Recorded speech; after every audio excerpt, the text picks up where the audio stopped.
নমস্কাৰ সকলোলৈকে অংকুৰণ IAS একাডেমীলৈ আপোনালোক সকলোকে স্বাগতম জনাইছো। আমি পুনৰবাৰ ঘূৰি আহিছো আপোনালোকৰ ওচৰলৈ অসমীয়া সাহিত্যিকৰ ছদ্মনামৰ MCQ সিৰিজ পাৰ্ট 2 লৈ। আহক আমি প্ৰশ্নসমূহ ডিসকাস কৰি যাওঁ। আজিৰ প্ৰথমটো প্ৰশ্ন হৈছে অসমীয়া সাহিত্যত ত্যাগবীৰ উপনাম কোনে ব্যৱহাৰ কৰিছিলে? আৰু ইয়াৰ অপশনসমূহ হৈছে হেম বৰুৱা, কমলাকান্ত ভট্টাচাৰ্য, লক্ষ্মীনাথ বেজবৰুৱা, নবীন চন্দ্ৰ বৰদলৈ। আৰু ইয়াৰ শুদ্ধ উত্তৰটি হ'ব আপোনাৰ হেম বৰুৱা। হেম বৰুৱা অসমৰ এজন প্ৰসিদ্ধ কবি, সাহিত্যিক, শিক্ষাবিদ আৰু ৰাজনীতিবিদ আছিলে। তেওঁ মৃত্যুৰ আগমুহূৰ্তলৈকে ৩৫খন গ্ৰন্থ ৰচনা কৰিছিলে। এয়া কেতিয়াবা সুধিব পাৰে। তাৰ ওপৰত আপোনালোকক মনত আছেনে এখন মমতাৰ চিঠি বুলি এখন আপোনালোকে হয়তো স্কুলীয়া জীৱনত, কলেজীয়া জীৱনত, ইউনিভাৰ্চিটিৰ জীৱনত চাগে ক'বাত না ক'বাত পাঠ কৰিছে কবিতা আবৃত্তি কম্পিটিশ্যনত মমতাৰ চিঠি। খুবেই ভাল তেখেতৰ এটি সৃষ্টি মমতাৰ চিঠি বুলি। তাৰ ওপৰত তেওঁ জাৰৰ চিঠি, সান মিহলি, ৰঙা কৰবীৰ ফুল আৰু তেওঁৰ ইম্পৰ্টেণ্ট এখন কিতাপৰ নাম হৈছে মেকং নৈ দেখিলো। এয়া বহুত প্ৰশ্নত আহে। সাগৰ দেখিছা, মমতাৰ চিঠি, মেকং নৈ দেখিলো ইত্যাদি। এই গোটেইখিনি আপোনাক প্ৰশ্নত আহে, সেইকাৰণে মনত ৰাখিব আপোনালোকে। আগবাঢ়ো দ্বিতীয়টি কুৱেশ্যনলৈ। কোনজন অসমীয়া সাহিত্যিকক অগ্নিকবি বুলি উল্লেখ কৰা হৈছে? আপোনাৰ অপশ্যনসমূহ হৈছে কনকলতা বৰুৱা, নবীন চন্দ্ৰ বৰদলৈ, কমলাকান্ত ভট্টাচাৰ্য, ৰজনীকান্ত বৰদলৈ। আপোনালোকে আহকচোন কমেণ্ট ছেকশ্যনত মোৰ লগত আনচাৰ দি যাওক, কি হ'ব শুদ্ধ উত্তৰটি জনাওক। ইয়াৰ শুদ্ধ উত্তৰটি হ'ব কমলাকান্ত ভট্টাচাৰ্য।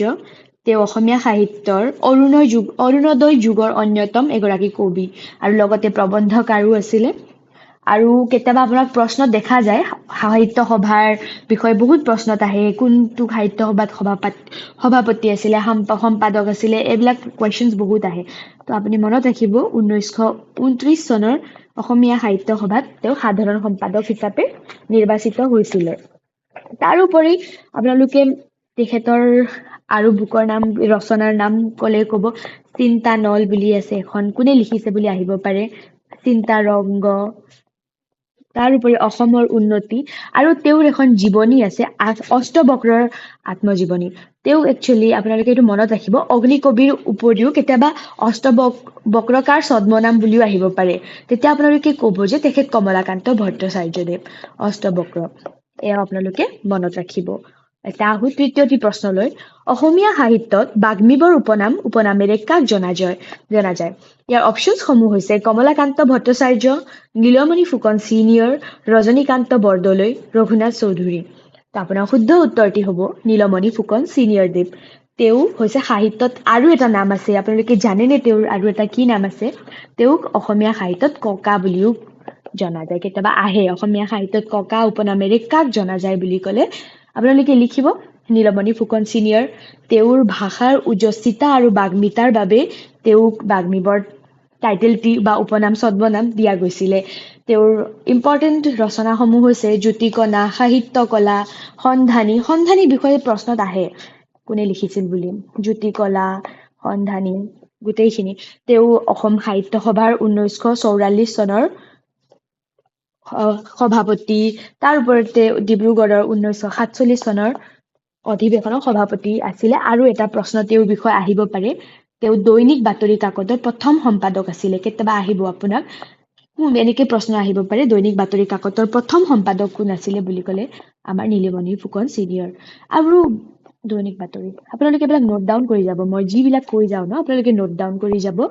আপোনালোকে এটা কথা মনত কৰিছেনে, চিনিয়ৰ লিখোতে চাগে আপোনালোকক কনফিউজন লাগিছে, চিনিয়ৰ কিয় লিখিছে? কাৰণ নীলমণি ফুকন আৰু এজন সাহিত্যিক আছে অসমীয়া সাহিত্যৰ, আছিলে নীলমণি ফুকন জুনিয়ৰ বুলি তেখেতক জনা যায়।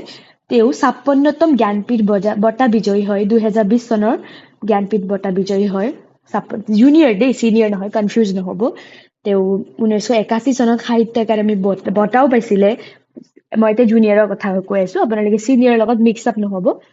আৰু এইবাৰ আৰু এই জ্ঞানপীঠৰ কথা কওঁতে হায়েষ্ট লিটাৰেৰী অনাৰ বুলি কোৱা যায় জ্ঞানপীঠ বঁটাক।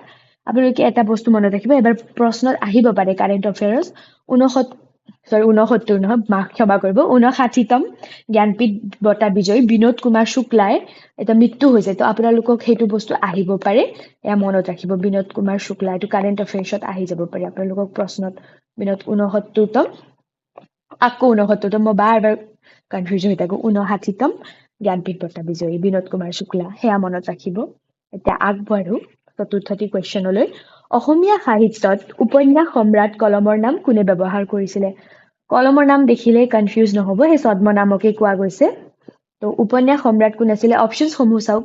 ৰজনীকান্ত বৰদলৈ, জ্যোতিপ্ৰসাদ আগৰৱালা, লক্ষ্মীনাথ বেজবৰুৱা, ৰঘুনাথ চৌধুৰী। আপোনাৰ শুদ্ধ উত্তৰটি হ'ব ৰজনীকান্ত বৰদলৈ। ৰজনীকান্ত বৰদলৈ ক'লে চাগে আপোনালোকৰ মনলৈ মিৰি জীয়াৰীৰ কথাই আহিছে, হয় নহয়? মিৰি জীয়াৰী খুবেই ভাল কিতাপ, মিচিং সমাজৰ পটভূমিত ৰচিত এখন সামাজিক উপন্যাস মিৰি জীয়াৰী। পঢ়িছেই চাগে, বহুতে পঢ়িছে চাগে, খুবেই ভাল ৰচনা তেখেতৰ। নপঢ়িলেও আপোনালোকে মই ছাজেষ্ট কৰোঁ পঢ়ি চাব, 1894 চনত লিখা। তাৰ ওপৰত তেওঁৰ অন্যান্য ৰচনাত মনুমতি, দন্দুৱা-দ্ৰু, নিৰ্মল ভকত, এই গোটেইখিনি ইম্পৰ্টেণ্ট ৰচনা। তেওঁ পঢ়িব, বিৰাট ভাল লিখে তেওঁ। আৰু তেওঁক অসমীয়া উপন্যাসৰ পিতা বুলি কয়, উপন্যাস সম্ৰাট বুলি কয়, তেওঁক অসমীয়া স্কট বুলি কয়। ছাৰ ৱাল্টাৰ স্কটলৈকে তেওঁক ৰিফাৰ কৰে, মানে তেওঁৰ সমান বুলি মৰ্যাদা আছে, অসমীয়া স্কট বুলি কয়। বহুত নামেৰে তেওঁক আখ্যা দিয়া যায়। তেওঁৰ ৰচনাসমূহে বিৰাট ভাল। এতিয়া আমি আগবাঢ়ো 5 নম্বৰ প্ৰশ্নটিলৈ। অসমীয়া সাহিত্যত কৰ্মবীৰ উপনামেৰে কাক জনা যায়? আপোনাৰ অপশ্যনসমূহ হৈছে পবিত্ৰ কুমাৰ ডেকা, নবীন চন্দ্ৰ বৰদলৈ, কমলাকান্ত ভট্টাচাৰ্য, ৰুদ্ৰ বৰুৱা। আপোনাৰ শুদ্ধ উত্তৰটি হ'ব নবীন চন্দ্ৰ বৰদলৈ। নবীন চন্দ্ৰ বৰদলৈ ভাৰতৰ স্বাধীনতা আন্দোলনৰ এগৰাকী নেতা, সমাজ সেৱক, তাৰোপৰি দক্ষ অধিবক্তাও আছিলে। তেওঁ অসমৰ প্ৰতি থকা কৰ্ম আৰু অৱদানৰ চিন স্বৰূপেহে তেখেতক মানে কৰ্মবীৰ উপাধিৰে সন্মানিত কৰা হৈছিলে।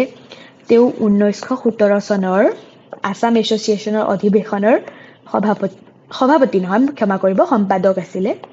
তেওঁৰ ৰচনাসমূহ হৈছে তীৰ্থযাত্ৰা পঢ়িছেও চাগে কোনোবাই, তীৰ্থযাত্ৰা, প্ৰেম কাকত, কৃষ্ণৰ লীলা, গৃহলক্ষ্মী, এইখিনি আছিলে তেওঁৰ ৰচনাসমূহ। আগবাঢ়ো আমি 6ষ্ঠ কুৱেশ্যনলৈ। কোনজন অসমীয়া সাহিত্যিকক শিলভদ্ৰ নামেৰে জনা যায়?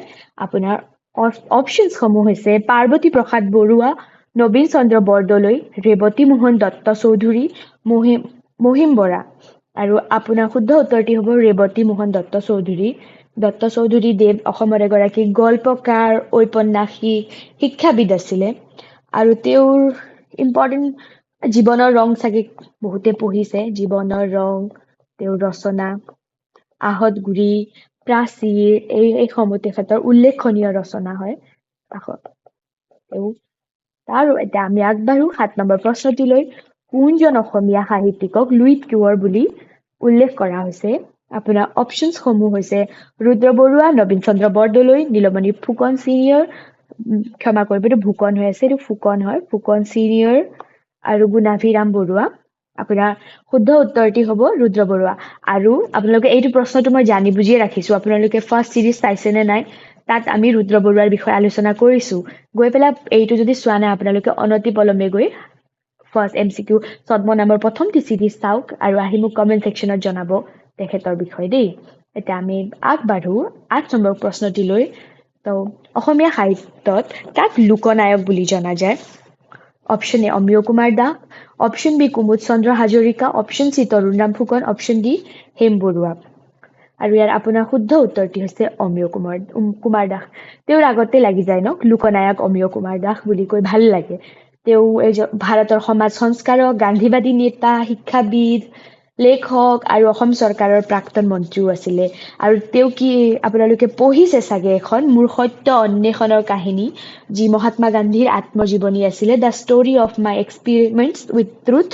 সেয়া তেওঁ অনুবাদ কৰিছিলে মোৰ সত্য অন্বেষণৰ কাহিনীৰ সৈতে। কেতিয়াবা আপোনালোক এই প্ৰশ্ন আহে, মোৰ সত্য অন্বেষণৰ কাহিনী কোনে লিখিছিলে বা অনুবাদ কৰিছিলে?